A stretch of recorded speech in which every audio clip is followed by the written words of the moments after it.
Hi, my name is Lake and Corinne. I'm going to be going over some Holy Grail ceramic tools.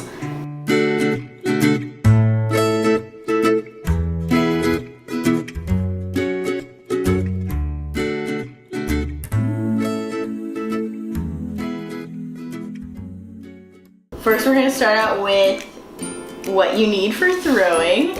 You're going to need some bats, which are basically like boards that you put onto your wheel when you're throwing so you can just take it off easily. Another necessity is these bat pins. It's a washer and a nut that connect into your wheel, and it goes through these holes. And it's really easy when you're doing something really large or something that you don't want to like wiggle around and like distort the rim of it. Just like pick it up, and you might have different sizes. I like the plastic ones here. Alright, so another necessity when you're just beginning, after you've thrown your piece, you want to have a wire tool to like cut the piece off of the bat. And there are a couple options for this one. You can get a wire tool that's just a basic wire, or you can get one that has more of a design. It's like a wiggle tool, or a nylon string, which for me, this one is probably on the lower end just because it moves around too much and it's not sturdy enough to take it off the wheel for me. So I don't know, I haven't quite warmed up to this one yet, so I prefer just the pretty basic one. Alright, the next essential is a sponge, which is probably the cheapest thing you can get, but is one of the best things to have. It's like sandpaper. You can sand off certain like ends of your rim of your cup. You can take down clay with this. You can throw a cup with this. You can clean excess wire. You can clean with it. It's one of the best things. Okay. Alright. Cool. Alright, so the next thing is during the throwing process, you're gonna need a couple of items here. Alright. Alright, so we have a rubber rib. This one's by Mud Tools, and it is number 5. And it is super soft, super bendy, and you can use it to get excess water and slip off of your item to smooth it over. It's a finishing rib. And then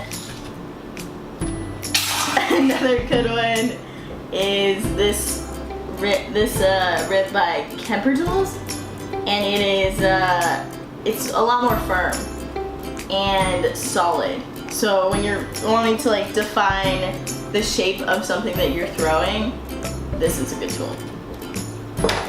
And it also takes up a lot of wire too. Another good thing is when you're throwing large items, you can use this sponge without having to like put your whole hand in with one of these guys and like distort the object shape. You can go in with one of these and take out water quickly.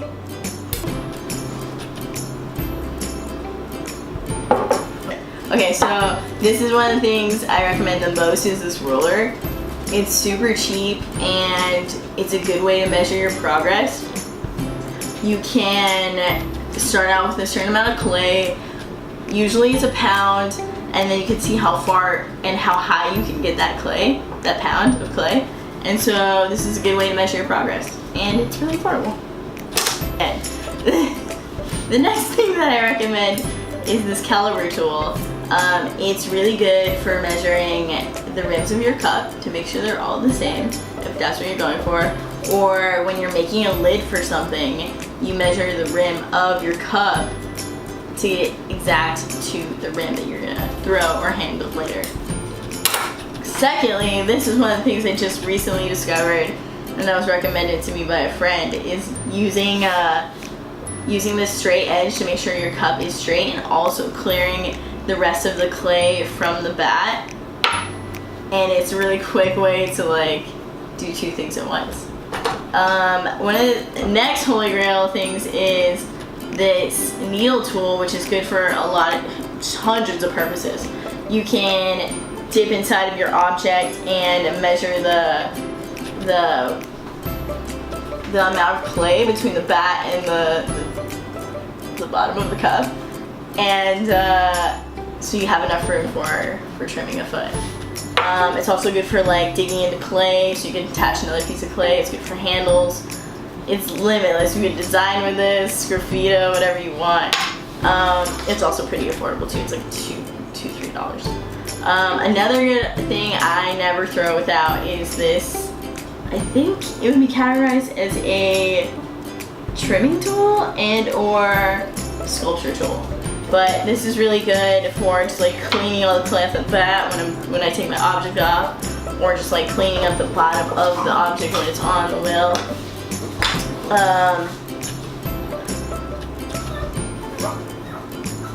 Get like some kind of chamois-ish material.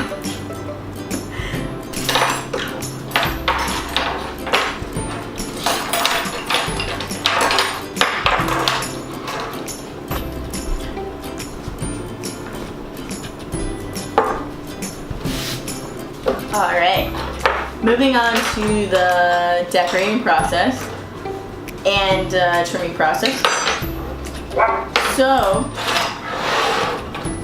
when you wanna start out trimming, you can use a variety of tools. These are two that I use, three that I use that are my favorites. This one is pretty basic. You'll see it around like every shop. It's one of those tool packages. It's from Kemper. These guys run down pretty fast, depending on how much trimming you're doing. I use this edge the most. It's the flat one with the two straight ends. I kind of hold it like a pencil when I'm trimming, or I hold it like this for the foot. Depends on what you're doing. This one I like to use to take out when I'm doing the whole surface of my cup or whatever you're doing. I like to go and run lines along the surface of the cup, and then I like to use a flat edge to then take those down to a smooth surface. Alright, so this one is really kind of like this one here. It's just a different approach to doing it. I think it adds more ease to you doing the foot. If you like to do the foot above like this. It's kind of awkward for me, but I do tend to dabble in using this one sometimes. But this one is my ride or die tool here. This one I'm still warming up to. Still figuring that one out. And this one's my mud tools, by the way, too. It's kind of like a stainless steel version of this guy. Another tool that is super universal, super cheap, and can also be subbed out with a knife from your kitchen. But it's called a fettling knife. It's good to like cut large pieces of clay. Super universal size things. Another good tool that I have kind of two versions of. This one has a handle. It's a clay shaver or a rasp, and it's good to take off, like sand pieces of clay off of a sculpture. I like to use this one without the handle for taking and evening rims out. So like if I throw something and then like I'm moving it and the rim is a little bit off, then I can just correct it slowly with this guy. Another good tool is a paintbrush. This one's really cheap. It's like an artificial hairbrush. I use this for pretty much everything. It's got a lot of wear and tear. You can use it if you're doing slip casting. You can use it to connect pieces of clay, dip in the water, and smooth things over. So if you're doing detailed work, paintbrush. Another good tool is right from your kitchen. It's a fork. This is good if you're like trying to aggressively dig into clay, trying to make some kind of pattern or something of that nature, but this is super cheap, super affordable. So if you can't afford a needle tool or a serrated rib, this guy is great. Another loop tool that is really good for detail. So this guy's really good for doing fine work. It's got a flat edge and a round edge. I use this to like correct small pieces because I do a lot of throwing and then I hand build on top of the cups I'm doing. I like to correct the pieces that are uneven with this little guy here. Another good tool that I use mainly for slip casting and also just cutting slabs is this guy here. It has two edges, and this one's by Art Advantage, and it has like a knife edge, like a sharp edge on this one, and then also it has this kind of curved half moon shape that has two sharp edges, or actually three. It's got like two knife ends and then a sharp edge here, and I like to use this to take off small bits of clay for sculpting and for throwing as well. Another good tool, which I do not know the name of this, but it's a tool with two rubber edges. It's by Kemper as well, and it's good for shaping pieces of clay. It's got like a sharp edge and a pointy edge, and then it's got this rounded pointy edge here. And so it's good for like digging in the clay, making soft points. So yeah, this one's really good too. Another kitchen tool is the rolling pin here. This guy is really good for slab building, for rolling out even slabs. It's quick, really good tool.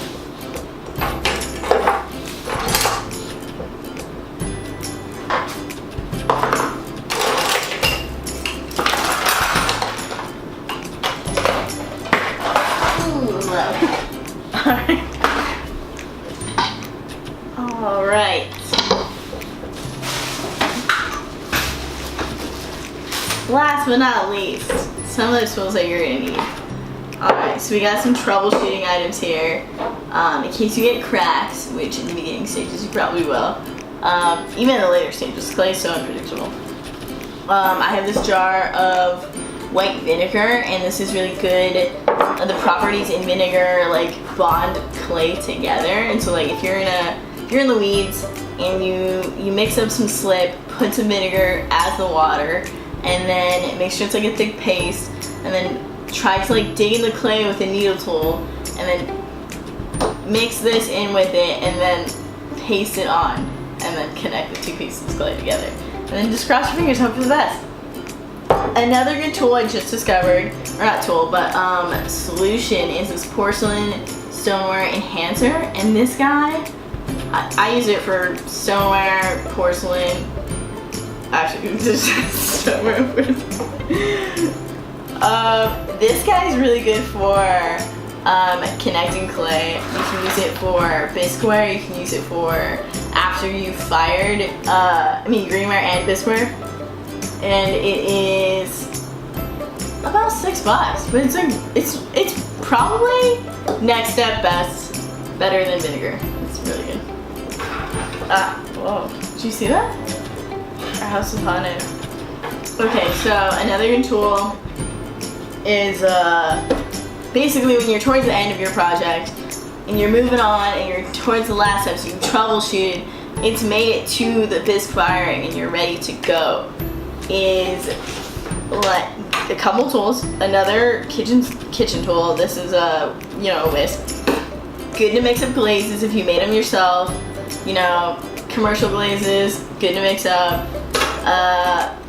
Next best thing is these NXer brushes, and these guys are really great. They're really soft. They're flat. They have continuous strokes. They don't give you brush strokes. There's a lot of hair in it, it's really thick. These guys are great. And then another good tool that you can get, but you don't need, is like a Lazy Susan. And this guy's just really helpful when you're painting on fine details or doing designing for your piece, it's really helpful to like have something to spin around and, you know, make it easier for you to do continuous strokes, so like hold your piece up, or just easily move it to design it. Another great tool that I kind of mentioned but kind of glazed over is this serrated edge rib, and this guy's good for basically digging the clay and creating designs and attaching pieces of clay together. This guy's really cheap too, it's like $1. And so you need something to cover your piece up if you live in the dry desert like me. So plastic is really important. You gotta wrap it up really tight during the building process. Another good thing is a squirt bottle. So like every day or two when you're working on your piece, you can just spray some water in it and then recover it. Anyways, that's my tools. Let me know if you have any more tips or any suggestions. Make sure to like and leave a comment. Thank you so much. This is also my first YouTube video, so give me any tips. Don't be mean.